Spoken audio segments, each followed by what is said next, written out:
আরে ভাই, বাংলাদেশে থাকেন, বাংলাদেশের মাটিতে থাকেন, কোন জেলার মানুষের সেন্টিমেন্ট কি, কোন জেলার মানুষ কোন কথা বললে কিভাবে রিয়াক্ট করতে পারে, এগুলো আপনারা জানেন না। আপনারা রাজনীতি অনেক দূরের কথা, আপনাদেরকে প্রাইমারি স্কুলে পাঠায় দেওয়া দরকার। এরপরে তারা কি করলো?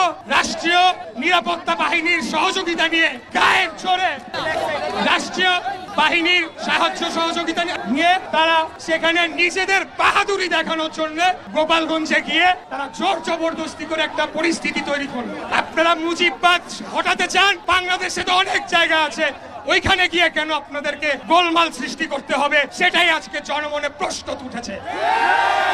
এরা জানে নির্বাচন হলে তারা একটা দুইটা আসন পাবে কিনা তাদের কোনো ঠিক নাই। 1991 সালে ঢাকা শহরে জামাতে ইসলামের 7টি আসনের 7টিতে তারা জামানত বাজেয়াপ্ত হয়েছে। এই জামাত শিবির, এনসিপি এরা সব একই সূত্রে গাঁথা। তারা চায় না বাংলাদেশে একটা স্বাভাবিক সুস্থ নিরাপদ পরিবেশ বজায় থাকুক, যাতে করে তারা বলতে পারে নির্বাচনের পরিবেশ নাই, এবং আমরা যখনই কোনো ঘটনা ঘটে তারপরেই তাদের পাতি নেতাদের মুখে এগুলো শুনতে পাই।